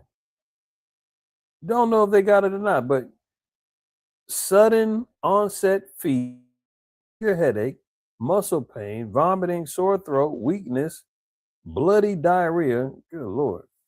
Yeah, they talk about, man, blood coming out your eyes, ears, all this. In some cases, both internal and external bleeding throughout nose, mouth, ears, gums, and other openings. That's what makes Ebola so crucial. When you get the blood coming out your nose, your eyes, your mouth, ears, diarrhea, blood, that'll put the fear of the Most High in anybody. Now imagine if the Esau, man, and I ain't giving them no ideas, man, but if he had an airborne Ebola, like if he decided to go on some biological warfare, I mean, you see what he's doing with the chemtrails and everything else. Imagine if he decided to spray down airborne Ebola into a particular country or city. and start an outbreak like that, man. This guy is villainous like that. And now he's saying, oh, you got these symptoms, you're sick. We're trying to ship you up out the country. And of course, going to send it to, poor little Africans over there, the little Hamites. There is some Israelites over there in Kenya. I'm not saying all of Israel, all of Kenya is Ham. There are some Israelites over there. I've known some. But nonetheless, it's put it over there with little stinking Africans, man. Give them the problem. Kenya's like, hell no. We ain't having that. But that's the audacity, man, of Esau, man. Look at this. U.S. law enforcement warns of anti-tech extremism as AI hatred grows. This is the next war. This is the next verbal and internet digital warfare, is that people now are already becoming, quote unquote, woke to the AI tech revolution, turnover rate. People is like, heck no, we see what's going on, the data centers. We see what's going on with the jobs. We see what's going on with, the information war that's going on, the deception that comes with AI. We don't like it. And now the new thing is anti-tech extremism. It's not enough for NSPM 7 to be out there to say that you're an extremist because you hold views against America, Christianity, race, or no, what is it? If you've got extremism on race, let me get that back, because NSPM 7 is so crucial. That's what's going to be used as a real tool to regulate speech, to be utilized as a tool. Look, NSPM 7 is already considered domestic terrorism, and this is all just based upon what you say and how your quote unquote views in life. Let's see, where do they have the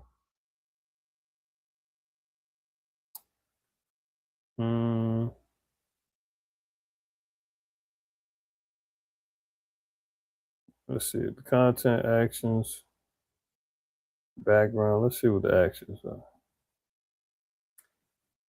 Well, if anybody, if y'all remember and want to look it up about the NSPM 7 and all of the things that are contingent upon this particular law, look at this. A new law enforcement strategy that investigates all participants in these criminal and terroristic conspiracies, including organized structures, networks, entities, organizations, funding sources, and predicate actions behind them, is required to investigate to disrupt networks, entities, and organizations. That ain't what I want. Where is it at?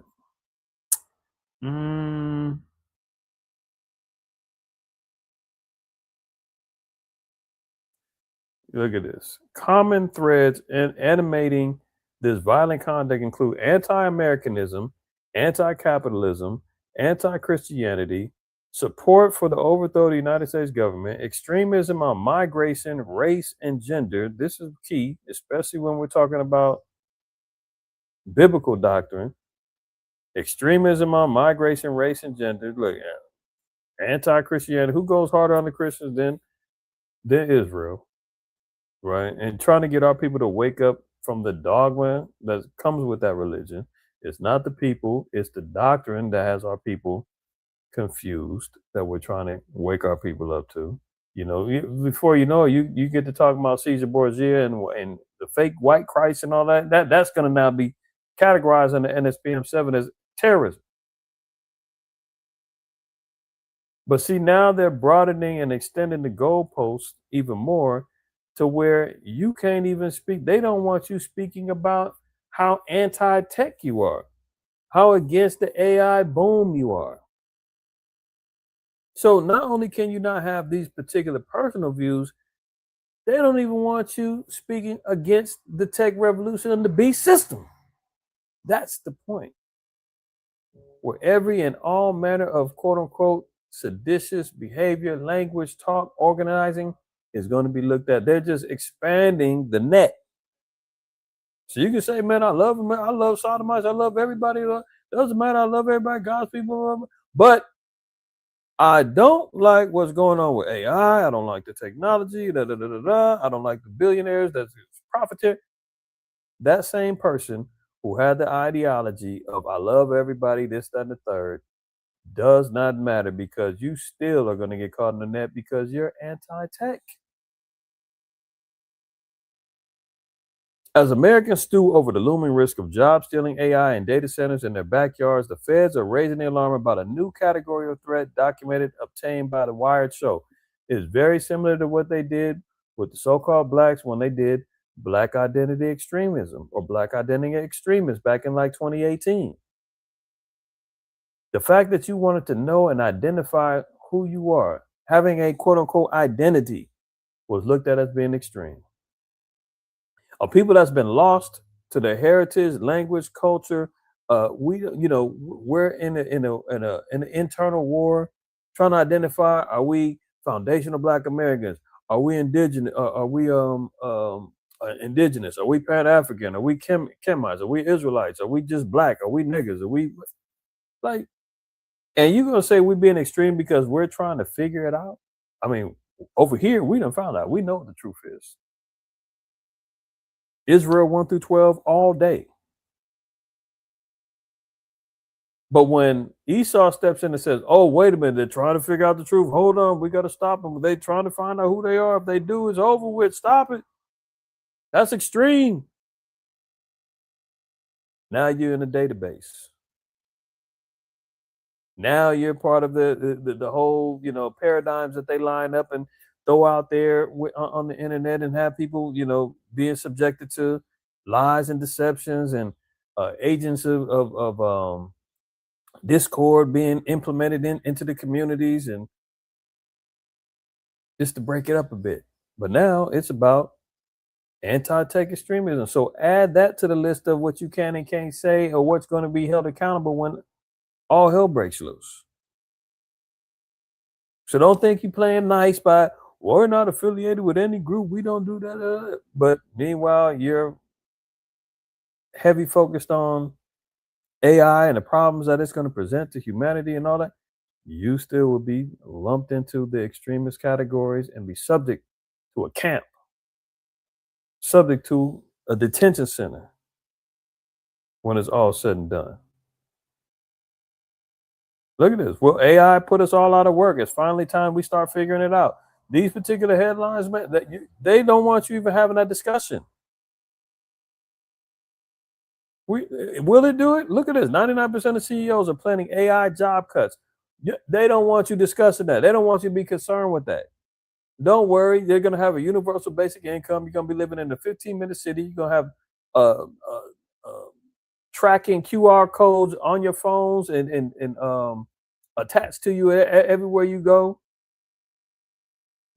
You have carbon credits that's going to be able to be taken away from you or given to you based upon your behavioral patterns and your buying and your purchasing.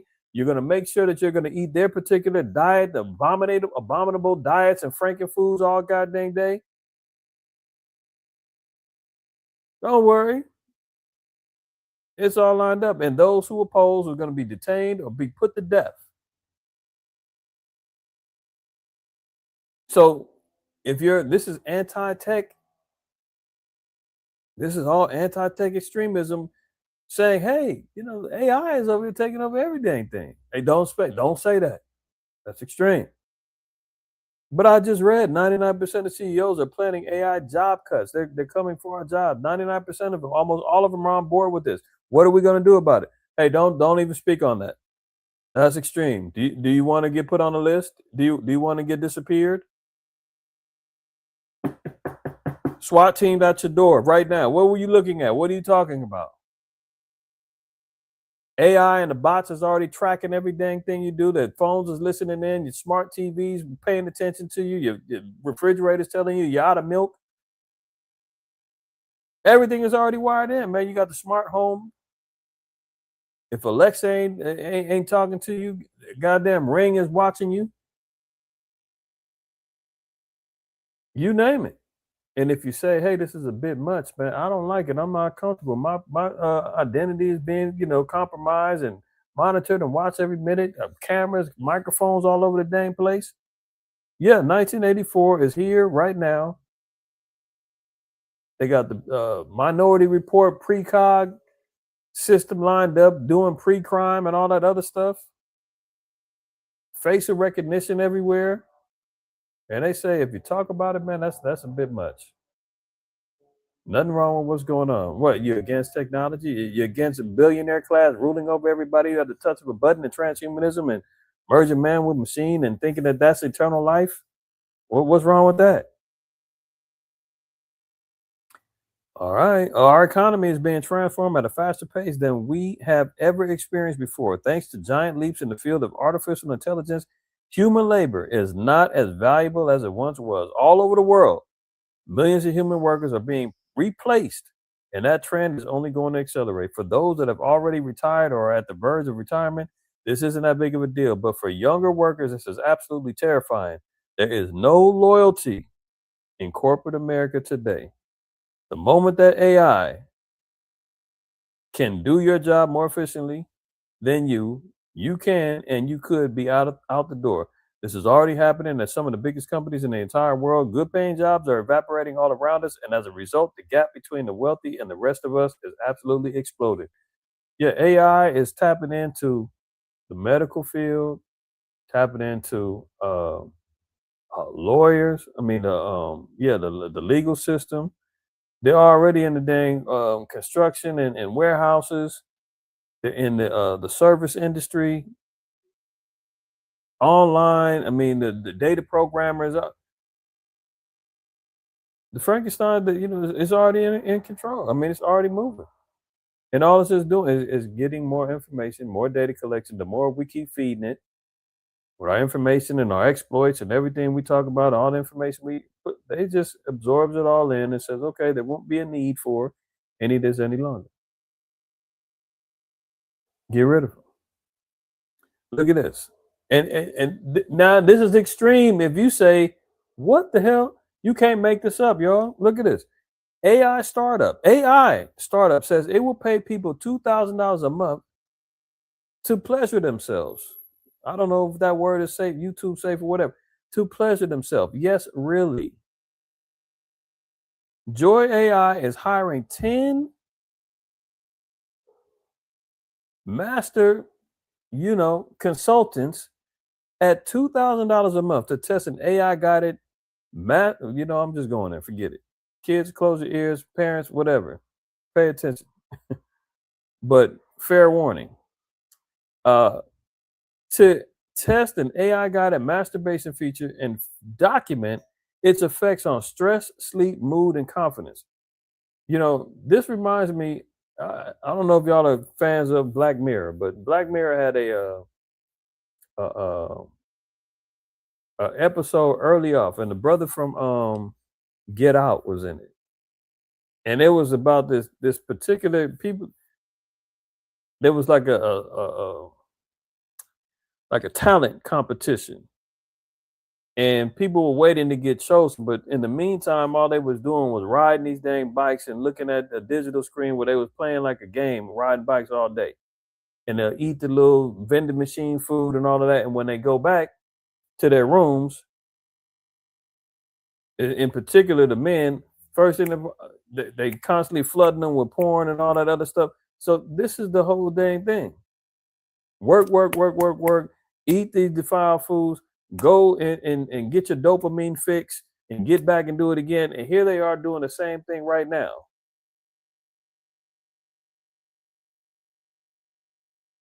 Paying people willing to pay 10 people $10,000, $2,000 to study them pleasuring themselves and to see how it affects stress, sleep, mood, and confidence, so that they can now enact it and say, this is good for the slaves.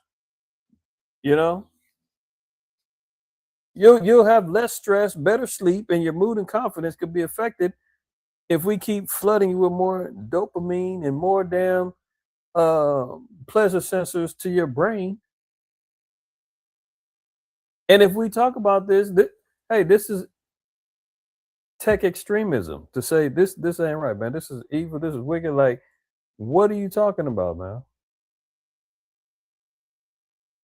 The feature uses mood-matched AI voice sessions, and consultants would submit written feedback and questionnaires directly to the company. Joy AI says the campaign is intended to collect product feedback while drawing attention to AI's growing role in sexual wellness and digital intimacy. Digital intimacy, what's that mean? That's the porn. That's the damn AI sex bots and all this other stuff, man. I remember years ago when they first displayed these sex bots at a convention in Europe, man. These damn maniacs broke the damn robot. Groping and banging on it and doing whatever the hell they was doing, man. They broke the thing at the convention. It's bad out here. And this is where the AI is going to. 1 in 3 American men are not working in nearly a 20-year low. Here's what's behind the staggering statistic, right? So we just got through seeing 99% of CEOs are saying AI is going to replace you. We're already at a point right now where 1 out of every 3 men are not working. So job replacement, displacement is already going on right now. Eventually, you give it another 5 years, man, it's going to be 2 out of every 3. Then nobody's working. Everybody's a digital debt slave. Numerous labor trends are fueling the rates, including male-heavy industries like transportation, manufacturing, and other labor-intensive fields shedding jobs in the last year, according to the Washington Post. Increasing numbers of retirees and male students have also narrowed the working population. So they're saying heavy industries, transportation, manufacturing, labor-intensive fields, all of them been laying off. They getting rid of all their jobs, right? America ain't manufacturing no more. They're importing everything. That goes along with Revelation 18, with all the merchants of the earth living deliciously. They're importing everything over here. America's just consuming, not building, not making anything anymore, right? Now you got an increased number of retirees, people retiring early, people getting out the game, reaching of age where they can retire. Then you got people that guys that are just being students. They're not working. They're just trying to get their degrees. They're caught in that web, thinking that their education is going to get them a job when they get out. By the time they get that degree and $150,000, $200,000 of debt, there ain't no jobs left. They'll find that out later. But men who are no longer working because of a disability make up the majority who have left the labor force. So here's a whole nother thing. The majority, they said, have left because they're disabled. And or they've got what do you call it? Mental health issues. So if we're talking about disabling a community or a public, how are they getting disabled? Food, the air, the pollutions, the shots, everything. So population control, disabling people. I mean, all these men can't just be having a normal birth given, disabilities and all that. Something is declining the health of men.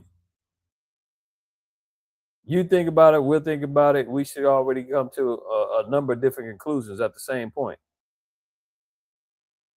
The food quality, the Medicare, the medical industry, or what's being given to us, the air, all this other stuff we're being exposed to, the radiation, the Wi-Fi, the cancer rate, all this stuff. Now look at it. If me and my mom weren't living together, I would have a really hard time living a life, said 51-year-old Andy Breedlove, who had to quit work as a gas station manager in 2018 because a bone condition kept him from staying on his feet for long periods of time. The West Virginian now stays at home to care for his aging mother and lives off $1,000 a month from government assistance. That's what they want. See, he said, I'd rather be working. They want a universal basic income, stay at home, drone out on video games and streaming and everything else, and let us do everything else. I'd rather be working, he told the Washington Post. I'd make a lot more money, I'm so sure. But now he's got to try to budget out $1,000 a month, and that $1,000 with inflation is probably more like $800 because of the cost of what? Gas, food, everything else? Please. Nigga, Americans are about to pay even more at the grocery store. So if you're thinking it's bad now, this is why I said earlier, economists and everybody else are saying, no, it's going to get a lot worse. Watch this. I got one video. Where is it at? Let me see. That's not it. Did I have it already? Slacky. Darn it, I think I let me see.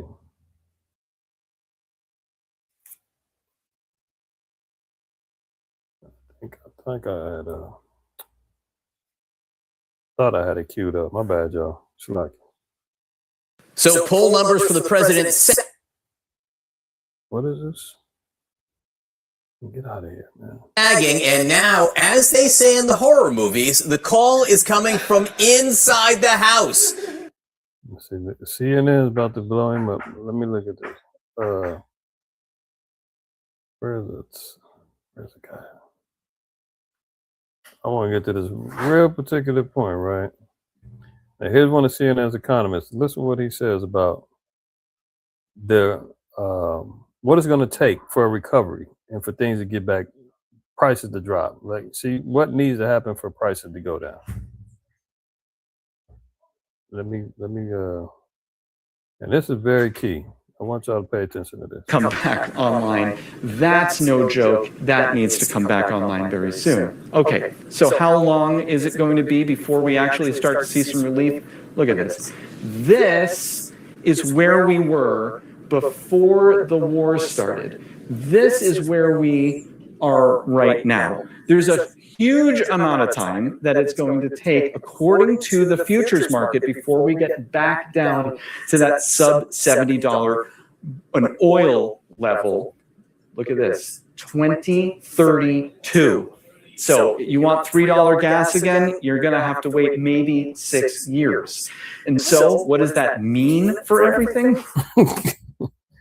Did you hear the newscaster? If you listen closely, when he said 2032, she said, "What?" This shocking to her. Again, you're going to have to wait maybe 6 years. And so what does that mean for everything? Look at this. Produce, clothing, airfare, gas, shipping, all of these rely on high gas prices, high oil prices. All of them are going to continue to be more expensive as long as this lasts. I'm sorry, did I hear you correctly? Did you say 2032? Yeah. So if you look at this, this tells you what the oil market is predicting prices will be in the future. We don't get back down to this level until 2032. That's the prediction. We'll see if that ends up being the case. But this is how you make $3 gas. Look at her face. She's in shock. They're talking about the recovery alone. For gas prices to go down, won't go back to quote unquote normal until 2032. That's how long it's going to take. If everything stopped right now, if there was a peace deal signed and everything got back on track, 2032 it would take for things to get back to quote unquote normal. Think about that. This is why we talk about, Jacob's trouble. Let alone within those 6 years, we got multiple wars on deck, escalations on deck. I mean, forget about 2032. This is, as they were coining the phrase during the COVID era, the new normal. This is what we got to expect. This is why I've been trying to impress on brothers and sisters, man, to prep yourselves and your households and your spirits in order for a long haul. Because if it ain't nasty already right now for you, it will be. It's like on Empire Strikes Back when Luke was begging Yoda to train him. And he said, "I'm not afraid." And Yoda said, "You will be. You will be." That's where we at right now. Okay. As another blow to anyone who's trying to be self-sufficient and trying to take care of you and your household and breaking away from the norms of relying upon grocery stores and meat processors to do your stuff. Look at this. Oregon moves a step closer to banning hunting and fishing as part of a proposed new animal cruelty law. So the forever progressive, state of Oregon, man. UZL, you said this, and these Edomites up there, man, are so looped out and still living like they goddamn hippies. Here they go. They're moving towards banning hunting and fishing. This just pretty much goes into the framework of you being self-sufficient, desiring to be self-sufficient, trying to go, run a trout line and skin a buck and all that stuff that meter might be talking about. Now up in Oregon, they are pushing the issue to saying we don't want that. That's cruelty to the animals. I mean, since when? We've been living under a hunter-gatherer society since the inception of time, since the biblical narrative that's been laid down historically, and now leave it to Esau to say, hey, that's animal cruelty, man. We don't want you out there hunting anymore. But this is really a blow to those who are seeking to be self-sufficient, trying to get their own. They want us all getting from them, right? Well, we see what's going on with him. His own people's turning on him. Look, Satan casting out Satan. Trump's approval plunges among his white working class base. Now, white folks can turn their back on his immediate base was those people, and now they like, we've even seen that you operating like the damn devil. We're out of here. In a striking shift, white voters without college degrees who voted to re-elect Trump by a huge margin are now net negative on his job approval without college degrees. In other words, this is the white trash. This is the ones who sitting back saying, that's right. Red hats on and barbecuing and hanging out in the backwoods of Alabama and Arkansas and West Virginia. They're all like, this is not what we signed up for. We've been duped. We want our money back. So white folks is even turning on Trump. Maryland's Democrat governor just signed a law banning the most popular handgun in the United States. Yes. California was first. No more selling the Glocks. No more selling Glock affiliated accessories, so forth and so on. I believe starting in July. No, you cannot get a Glock no more. None of that is going on in California. I believe that those who have them already is kind of grandfathered in, but no new things is coming in. Now it's extending over to Maryland. Disarming the public is another thing. So they're pushing the narrative. Oh, no hunting, no guns, as we see what's going on here. So, we already see what's happening. Disarm, take away your power and your so-called rights so that they can come in with a whole new system of control and say, we've got it all under control. Don't worry about it. You don't need it. DC and New Jersey impose curfews on out-of-control teenagers.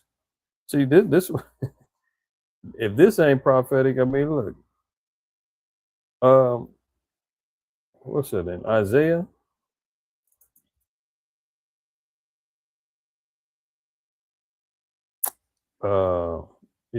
Isaiah 3:12. As for my people, children are their oppressors, and women rule over them. O my people, they which lead thee cause thee to err and destroy the way of thy path. So we've got a problem with leadership within our community, causing our people to err, following after all these religious denominations, following after politics, following after these false historical narratives and false movements and all of that. Then you got women ruling over us. So there's been a feminist push for our people, especially these sisters now. They're going online, they're glamming themselves up.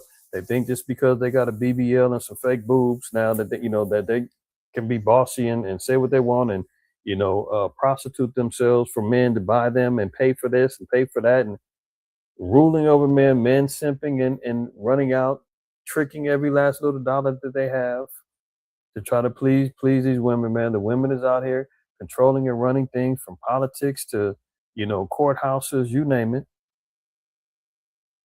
But the main thing here, it says children are their oppressors. Now, children now become the terrorists, the YNs, as they call them. The YNs now are becoming the oppressors, the terrorists, the problems in the streets. And now we see here, what they're even talking about, a curfew now being mandated because of the wild behavior of these teens running around. You know, they get their little social media groups and lay down all these little mob rules, running out in the streets, flooding the streets, vandalizing stuff, breaking into things. You know, they was doing that a lot during COVID, especially out here because the mask mandates was on. Everybody was masked up and wearing their little hoodies and doing smash and grabs and from jewelry stores to 7-Elevens to gas stations, running up in everything. And they back doing it again now. Look, there shall be confusion. Excuse me, this second Ezra 5 and 8. There shall be a confusion also in many places, and the fire shall be off sent out again, and the wild beasts shall change their places, and menstruous women shall bring forth monsters. So when we see things like this, cities across the U.S. are imposing curfews on teenagers who have been gathering in public places and causing disorder. Groups of children in the U.S. have been organizing events on social media, gathering in public spaces, and causing public disorder in what officials are calling, quote, teen takeovers. Gatherings have seen fights break out with reports of damage to property and also gunfire in some cases. The trend has been reported in Milwaukee, Jacksonville, Florida, Chicago, Washington, cities along the Jersey Shore, and New York City. Last Monday, a fight broke out at a Chipotle branch in Washington with restaurant goers left trapped inside until police arrived and arrested 8 people. Yeah, this is what's going on. They even had I've been seeing a number of different issues with these with proms. Matter of fact, man, prayers and shout out to Bayan. He just lost a family member at a prom get together. His cousin got put to death. Tensions and father jumping off, somebody gets shot. And there's been a number of them things going on, and in particular, this graduating year, number of different proms and gone left, and it's Jakes fighting at these parties, fighting at these get-togethers, people getting shot and put to death because the dang children are being the oppressors and the menstruous monsters are out here acting the damn fool. To the point now where now Esau's saying they got to lay down curfews on them, which is a whole nother means of, systematic control. They letting the social media trends go on so that they can sit back and say, okay, well, how can we control the riotous behavior of people if they start getting upset? Part of this is a beta test, to see when things get rebellious, things get a little riotous, curfews, lay them down. Well, how can we test it out first? Let's get the teens. Let's let them utilize social media. You don't think they monitor their social media accounts and they know what these kids are doing? They absolutely know what they're doing. And they let them do it. They let them run out there and act the fool so that they can go back and say, well, look, we're justified in implementing this curfew. We got to get things under control. If you can find somebody that's online that makes a threat to the president and FBI Secret Service is knocking at your door within hours, that they monitor and they can see these kids on here organizing these meetups, ready to go and raise hell everywhere. Right? So some of this is organized chaos, man. Some of this is organized chaos. They know what they're doing. Right? So with that, man, hopefully everybody got some understanding, some insights, some information they can run with, some things to meditate on. Because that's what it's about over here. Right? I want to give all praise, honor, and glory to the Most High while y'all side. Get ready to get set for Pentecost this evening. Looking forward to bringing that in through the Spirit of the Most High in Christ. And then celebrating again tomorrow, man, with the fam. So prayerfully, you enjoy yours, because I dang sure going to try to enjoy mine. All right? So with that being said, I'm going to get up out of here, man. All praise, honor, and glory to the Most High. Always remember, fear the Most High, keep the commandments, don't shoot the messenger. Shalom.